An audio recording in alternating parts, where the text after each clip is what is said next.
Ocean కొత్త సాహసం భాగం 4. ఈ భాగం పరీక్ష ఫలితంతో మొదలవుతుంది. ఫలితం రాగానే రిక్ గతాన్ని గుర్తు చేసుకుంటాడు. చిన్నప్పుడు రిక్ మొదటిసారి కైజర్ స్పీడ్ మాన్స్టర్ గురించి చదివాడు. దానితో ప్రేరణ పొంది రిక్ సాహసికుడు కావాలనుకున్నాడు. కానీ వాళ్ళ అమ్మానాన్నలకు అతనికి స్థిరమైన ఉద్యోగం ఉండాలని కోరిక. అందుకే వాళ్ళు ఒప్పుకోలేదు. ఒక వైద్యుడు రిక్తో తనలో ఒక రహస్య శక్తి ఉందని, అది తన తల్లిదండ్రుల నుండి వచ్చిందని, కానీ నువ్వెంత కష్టపడినా సరైన సమయం వస్తేనే ఆ శక్తి బయటపడుతుందని చెప్పాడు. అందుకే నువ్వు వేచి చూడాలి. తనలో రహస్య శక్తి ఉందని విని రిక్ సంతోషిస్తాడు. ఆ శక్తి బయటపడ్డాక తల్లిదండ్రులకు చెప్పాలని నిర్ణయించుకుంటాడు. అప్పుడు వాళ్ళు అతన్ని సాహసికుడు కాకుండా ఆపలేరు. ఆ తర్వాత రిక్ తన శక్తి కోసం ఎదురు చూస్తాడు. నెమ్మదిగా పెద్దవాడవుతాడు. కానీ శక్తి బయటపడదు. స్నేహితులు శక్తి లేకుండానే సాహసికుడిగా మారమంటారు. కానీ రిక్ వినడు. చివరికి టైగర్ గిల్డ్లో రిసెప్షనిస్ట్ ఉద్యోగం దొరుకుతుంది. ఆ తర్వాత రిక్ తన పనిలో మునిగిపోతాడు. రిక్ అప్పుడప్పుడు తన శక్తిని మేల్కొల్పాలని చూస్తాడు. కానీ అది ఎప్పటికీ బయటపడదు. చివరికి రిక్ ఓటమిని ఒప్పుకొని తన కలలను వదిలేస్తాడు. తర్వాత ఒకరోజు జైంట్ అనే సాహసికుడు రిక్ దగ్గరకు వస్తాడు. రిక్కు జైంట్ ముందే తెలుసు. జైంట్ తన బి శ్రేణి పథకాన్ని చూపిస్తాడు. అది చూసి రిక్ ఆశ్చర్యపోతాడు. జైంట్ ఇలా అంటాడు, ఇప్పుడు నేను బి శ్రేణి సాహసికుడిని. ఇక వేరే పనులు చీకర్లేదు. సాహసాల పనులతోనే మంచి డబ్బులొస్తాయి. జైంట్ను చూసి రిక్ తన గురించి ఆలోచిస్తాడు. రిక్ తన నిర్ణయానికి బాధపడతాడు. 14 ఏళ్లుగా ఇక్కడే పనిచేస్తున్నాను. నేను కూడా జైంట్ లా సాహసికుడిని అయితే బాగుండేది అనుకుంటాడు. రిక్ ఆలోచిస్తుండగా ఒక స్త్రీ అరుపు వినిపిస్తుంది. రిక్ అక్కడికి వెళ్ళగా ఒక మధ్య శ్రేణి దానవుడు కనిపిస్తాడు.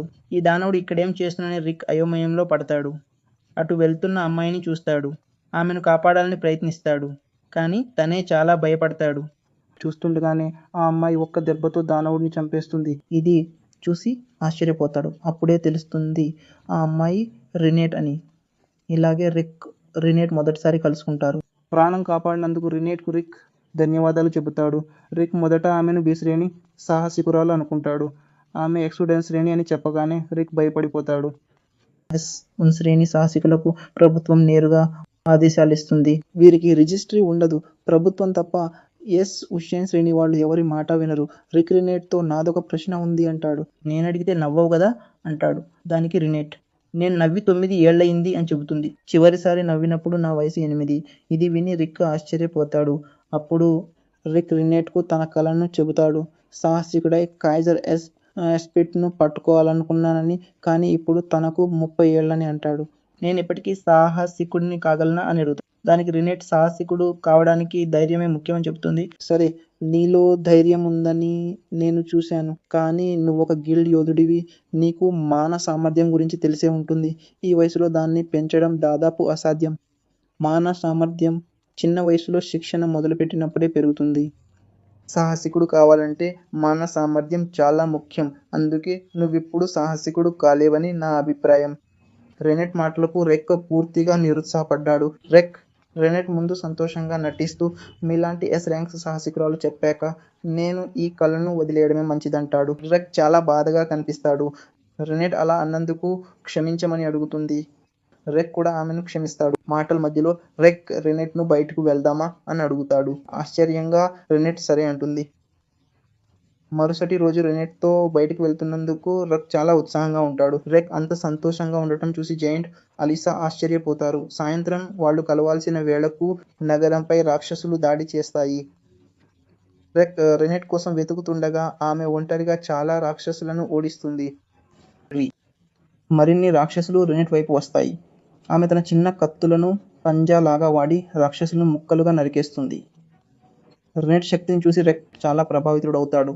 అకస్మాత్తుగా రెక్కు వింతగా అనిపిస్తుంది. రెనెట్ నుండి వస్తున్న వింత మానశక్తి రెక్కు తెలుస్తుంది. ఆమె చుట్టూ డ్రాగన్ ఉన్నట్లు అనిపిస్తుంది. రెనెట్ భయపడుతుంది. అప్పుడే ఒక తోడేలు ఆమెపై దాడి చేస్తుంది.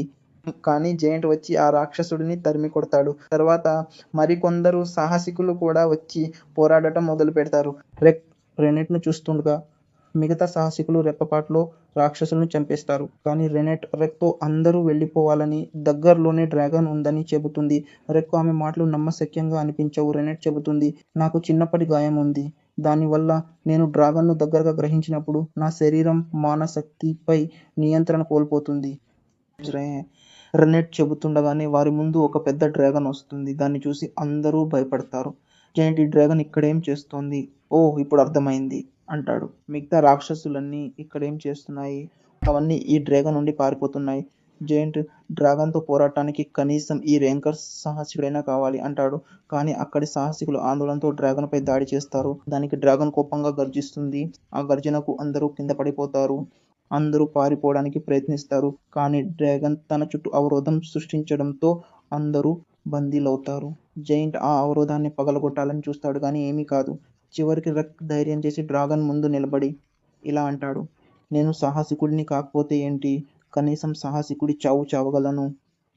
రెక్ డ్రాగన్ కు భయపడినా ధైర్యం చేసి పోరాడాలనుకుంటాడు. రెక్ ఒక రాయి తీసి డ్రాగన్ పై విసురుతాడు. రెక్ పోరాటం చూసి మిగతా వారికి ధైర్యం వస్తుంది. అందరూ కలిసి దాడి చేస్తారు. కానీ డ్రాగన్ పై ఏ దాడి పనిచేయదు. లేదు, డ్రాగన్ అందరి మీద తన నోటి నుండి నిప్పులు కురిపిస్తుంది.